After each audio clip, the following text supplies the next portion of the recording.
వైకుంఠ ద్వార సర్వదర్శనం టోకెన్లు తీసుకునే నేపథ్యంలో తొక్కిసలాట జరిగింది. ఇందులో 6గురు చనిపోయారు. ఇంకా కొంతమంది ప్రాణాపాయ స్థితిలో ఉన్నారు. అయితే ఈ పాపం ఎవరిది? అయితే 2000 మంది పట్టే చోట 2500 మందిని ఒకే చోట ఉంచి ఒక్కసారిగా 2 గేట్లు తెరవడంతో ఈ తొక్కిసలాట జరిగింది.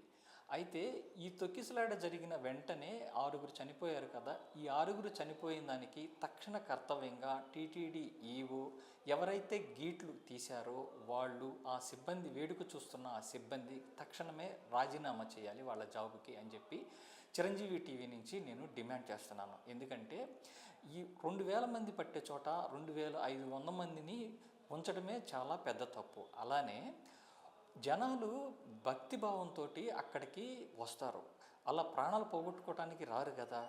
అయితే మీరు ఒక వారం రోజుల ముందే ప్లానింగ్ చేసుకొని ఉంటారు, ఇలా సర్వదర్శనం అనేది ఫలానా రోజున వస్తుంది అని చెప్పేసి. అలా ప్లానింగ్ చేసుకున్న మీరు ఒక్కసారిగా టోకెన్లు జారీ చేయటం ఏంటి? ఆన్లైన్లో టోకెన్లు జారీ చేసే పద్ధతి చేసి ఉన్నట్లయితే ఈ విధంగా జరగటానికి ఆస్కారం ఉండేది కాదు కదా. సో నేనేమంటున్నానంటే ఇక మీదటైనా ఇలాంటివి మీరు ఇవ్వాలి అనుకున్నప్పుడు ఆన్లైన్ల ద్వారా చేయడం అనేది జనాల ప్రాణాలకి రక్షణ కలిగిస్తుందని నేను భావిస్తున్నాను. Thank you so much.